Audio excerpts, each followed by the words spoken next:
Olá a todos, sejam bem-vindos ao nosso canal. Hoje vamos mergulhar numa das histórias mais épicas e cheias de ação da Bíblia, a incrível jornada de Sansão. Quem foi este homem lendário, abençoado com uma força sobre-humana, mas também atormentado por suas próprias fraquezas? Preparem-se para descobrir a história de um herói improvável, suas batalhas espetaculares e as lições que sua vida nos ensina até hoje. A história de Sansão começa antes mesmo de ele nascer. Seus pais, Manoá e sua esposa, eram israelitas que viviam sob o domínio dos filisteus. Um anjo do Senhor apareceu à sua mãe, que era estéril, e anunciou que ela teria um filho, mas não seria um filho qualquer. Ele seria um nazireu desde o nascimento, consagrado a Deus.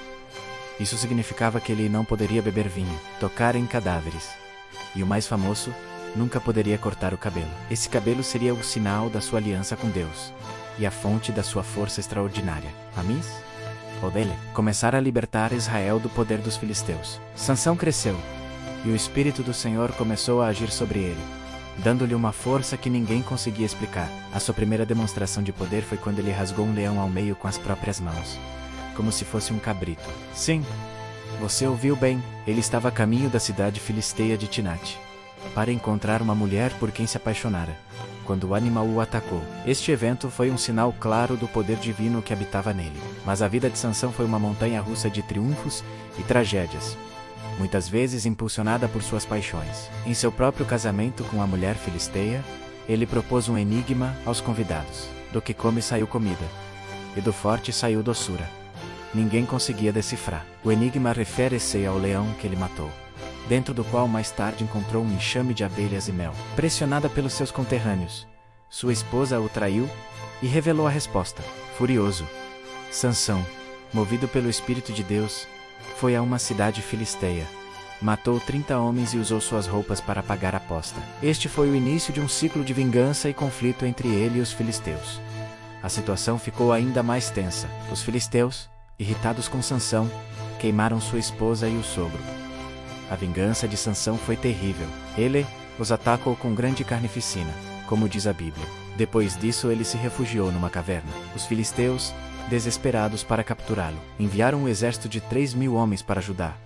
Os próprios israelitas com medo foram até Sansão e pediram para entregá-lo. Sansão concordou, mas com uma condição: que eles mesmos não o matassem. Eles o amarraram com 2 cordas novas e o levaram para os filisteus. Quando os inimigos o viram, começaram a gritar de alegria, pensando que a vitória era certa. Mas nesse momento, o Espírito do Senhor veio sobre Sansão com poder.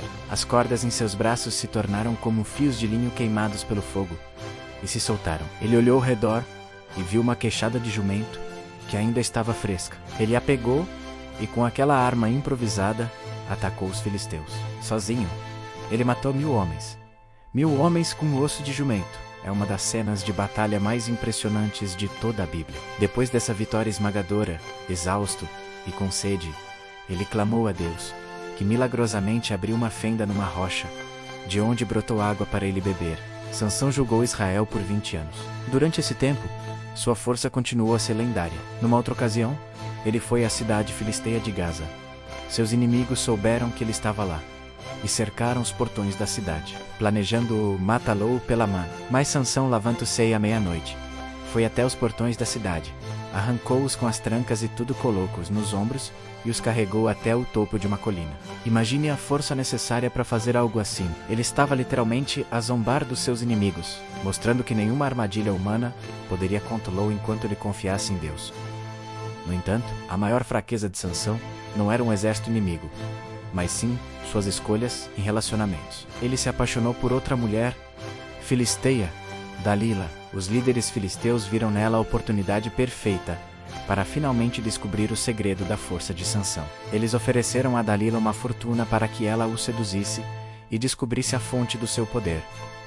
3 vezes, Dalila tentou: diga-me, por favor, onde reside a sua grande força e como você poderia ser amarrado para ser subjugado. Da primeira vez, Sansão momento dizendo que se fosse amarrado com 7 cordas de arco frescas, ficaria fraco. Dalila o amarrou enquanto ele dormia, mas ele as arrebentou facilmente. Da segunda vez, ele disse que cordas novas que nunca tivessem sido usadas o prenderiam. Novamente, ele as quebrou como se fossem fios. Na terceira tentativa, Ele disse que se as 7 tranças do seu cabelo fossem tecidas no tear, ele perderia a força. Mais uma vez, foi uma mentira. Ele acordou e arrancou o tiar inteiro, mas Dalila não desistiu. Dia após dia, ela o pressionava, o importunava, até que sua alma se angustiou até a morte. Cansado e emocionalmente derrotado, Sansão finalmente cedeu. Ele contou a ela todo o seu segredo. Ele era um nazireu consagrado a Deus desde o nascimento. E se seu cabelo fosse cortado, sua força o deixaria e ele se tornaria como qualquer outro homem. Ele revelou o símbolo da sua aliança com Deus. Enquanto Sansão dormia no colo de Dalila, ela chamou um homem para cortar as 7 tranças do seu cabelo. Então, ela o acordou gritando: "Os filisteus estão sobre ti, Sansão." Ele se levantou, pensando que se livraria deles como das outras vezes. Mas a Bíblia diz uma das frases mais tristes de todas.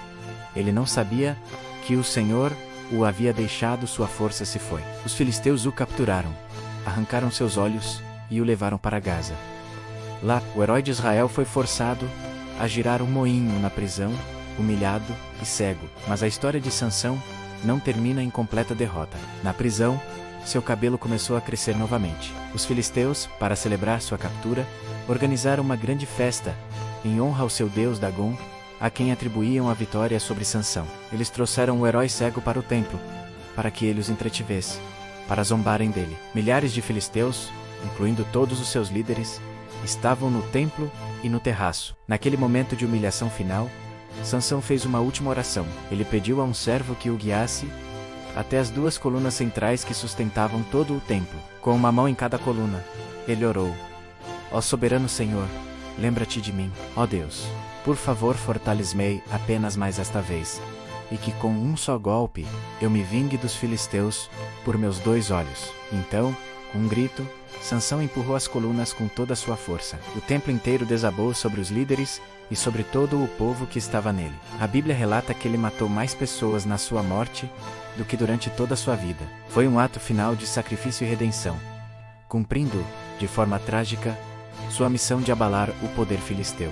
A vida de Sansão é uma poderosa lição sobre propósito, dons e fraquezas. Ele recebeu um dom extraordinário de Deus, mas sua luta constante com suas próprias paixões e a quebra de seus votos o levaram à ruína. No entanto, mesmo em sua queda, Deus usou sua vida para cumprir seus propósitos. É uma história que nos lembra que nossos maiores inimigos muitas vezes estão dentro de nós mesmos, e que a verdadeira força vem de uma aliança inabalável com Deus. O que você acha da história de Sansão? Qual lição mais te marcou? Deixe seu comentário aqui embaixo. Adoraríamos saber sua opinião. E se você gostou deste vídeo e quer explorar mais histórias incríveis como esta, não se esqueça de deixar o seu like, se inscrever no canal e ativar o sininho para não perder nenhum conteúdo novo. Obrigado por assistir e até a próxima.